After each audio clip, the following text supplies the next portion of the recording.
ఎవరి చక్కని వాడు ఎంతకు చిక్కని వాడు ఎప్పటికి దారికొస్తాడో ఎవరి చక్కని చుక్క సోకు తిని కాలికి మొక్క కాదన్నా వెంట పడుతోంది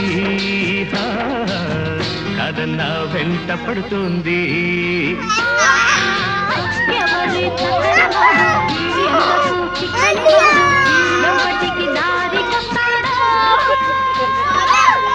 ఎవరి చక్కని చుక్క సోకు తిని కాలికి మొక్క కాదన్నా వెంట పడుతోంది కాదన్నా వెంట పడుతుంది